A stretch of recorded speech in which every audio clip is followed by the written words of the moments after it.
Winter 1944. 84 unarmed American prisoners of war executed in cold blood. This was the Malmedy massacre, one of the most infamous war crimes of World War II. The man responsible, Sepp Dietrich, commander of the 6th Panzer Army. How could a decorated soldier become capable of such atrocities? Join us as we explore the dark journey of one of Hitler's most loyal generals. Sepp Dietrich's transformation from a decorated World War I veteran to Hitler's trusted bodyguard unfolded against the backdrop of Germany's tumultuous period between the First and Second World War. Born in 1892, Dietrich served with distinction in the Bavarian cavalry during the First World War, earning the Iron Cross First Class for his bravery and leadership. The aftermath of World War I brought profound changes to German society. Dietrich, like many veterans struggling to find their place in the new Weimar Republic, was drawn to the nationalistic rhetoric of the Nazi Party. Hitler, recognizing Dietrich's loyalty, took notice of the former cavalry sergeant. In 1923, Dietrich played a role in the failed Beer Hall Putsch, an attempted coup by Hitler and his supporters to seize power in Bavaria. Although the putsch failed,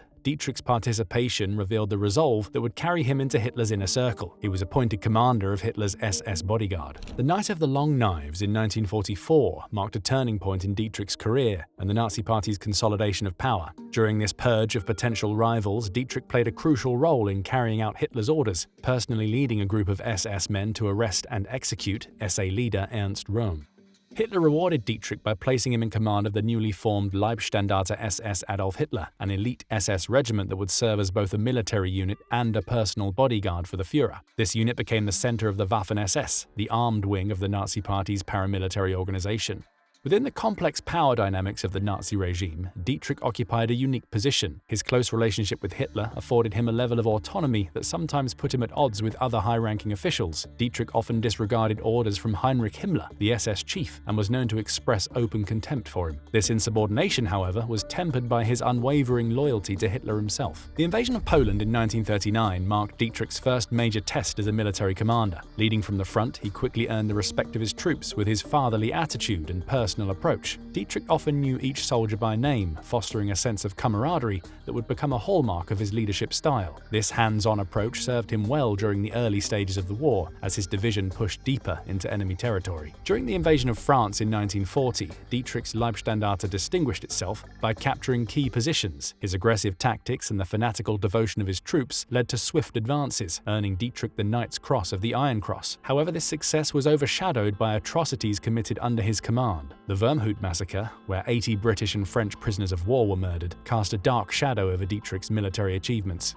As the war expanded eastward with Operation Barbarossa, Dietrich's leadership was put to the ultimate test. The harsh Russian winter and determined Soviet resistance pushed his troops to their limits. Yet even in these dire circumstances, Dietrich demonstrated his exceptional ability to inspire and motivate his men. He managed to save his division from annihilation multiple times during brutal winter campaigns, further cementing the loyalty of his soldiers. Dietrich's battlefield successes stood in stark contrast to his tactical shortcomings. Dietrich frequently took risks that often frustrated the German high command. Upon his promotion to Corps Command, he benefited from skilled army officers, though the army command still found it difficult to control him. It became apparent that Dietrich had advanced beyond his capabilities. He was reportedly unable to read a military map. Even one of Dietrich's own staff officers conceded that he was no strategic genius. While he lacked the strategic skills of traditionally trained officers, his bravery and rapport with his troops made him an effective leader in the field. This unique combination of qualities allowed Dietrich to succeed where more conventional commanders might have faltered.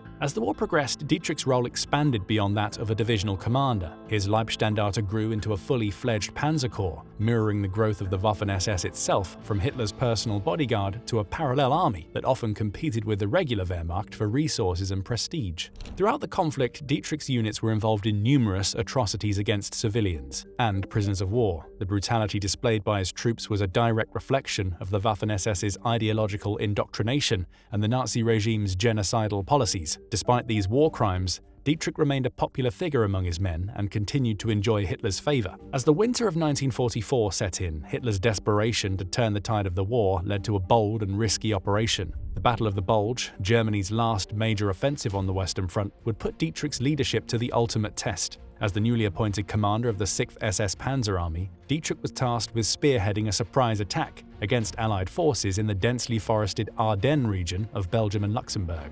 The German offensive initially caught the Allies off guard, creating a bulge in their defensive lines. Dietrich's forces, along with other German units, pushed westward with surprising speed, aiming to split the Allied forces and potentially capture the strategic port of Antwerp. The initial success raised German morale but put immense pressure on Dietrich to maintain momentum and achieve a decisive victory. As the battle raged on, tensions escalated, and the brutality of the conflict reached new heights.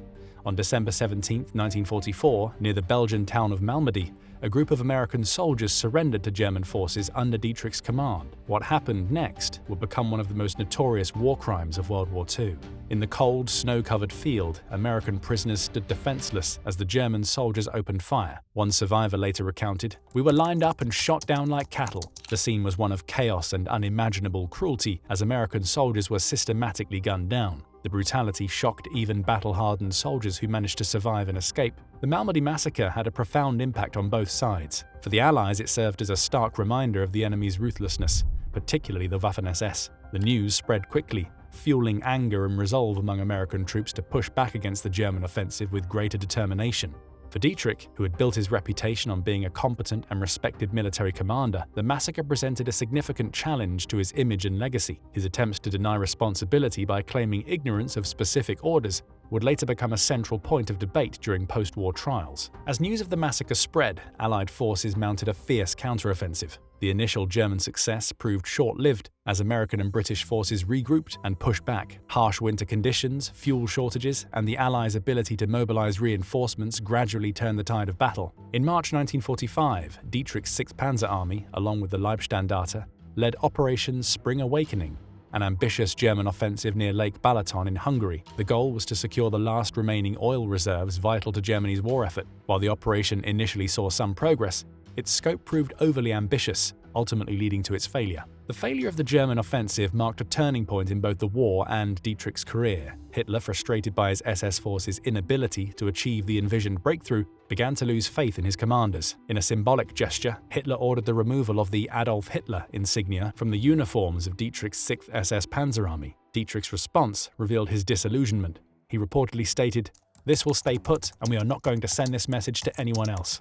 As the Allied forces closed in on Germany in the final days of World War II, Sepp Dietrich's world began to crumble. Dietrich, along with his wife, surrendered to the US 36th Infantry Division in Austria on May 9, 1945. The once powerful SS general now faced a reckoning for his actions during the war. The charges brought against Dietrich were severe. As defendant number 11 in the US military tribunal at Dachau, he stood accused of his involvement in the Malmedy massacre. The trial, which ran from May 16 to July 16, 1946, put Dietrich's actions under intense scrutiny. His defense strategy centered on claiming ignorance of the orders that led to the massacre of American prisoners of war. However, this approach faced significant challenges as evidence mounted against him and other high-ranking SS officials. The trial itself was not without controversy. Questions arose about the methods used to obtain confessions from SS prisoners, casting a shadow over some of the evidence presented. Despite these concerns, the weight of testimony and documentation painted a damning picture of Dietrich's role in the atrocities committed under his command. Initially sentenced to life imprisonment, Dietrich's punishment reflected the gravity of his crimes. However, in the years that followed, his case was re-evaluated based on testimony from other German officers. His life sentence was commuted to 25 years, and he ultimately served only 10 years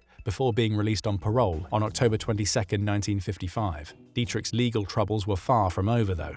In 1956, German authorities arrested him again for his role in the Night of the Long Knives, the Nazi purge that had occurred more than 2 decades earlier. Found guilty as an accessory to manslaughter, Dietrich received an 18-month prison sentence, underscoring the long reach of justice for Nazi-era crimes. Upon regaining his freedom in February 1959, Dietrich became actively involved with HIAG, a lobby group for former Waffen-SS members. This organization sought to rehabilitate the image of the Waffen-SS both legally and historically. Dietrich's participation in HIAG demonstrated his ongoing commitment to his former comrades and his refusal to fully acknowledge the criminal nature of the organization he had served. In 1966, Dietrich died of a heart attack. His funeral drew a crowd of around 6,000 people, many of them former SS members.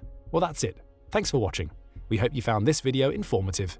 If you want to learn more about the fates of other German commanders, watch our video about Johannes Blaskowitz, the general who stood up against the SS. Don't forget to like this video, subscribe to our channel, and hit the notification bell to stay updated on more World War II content. That's an order.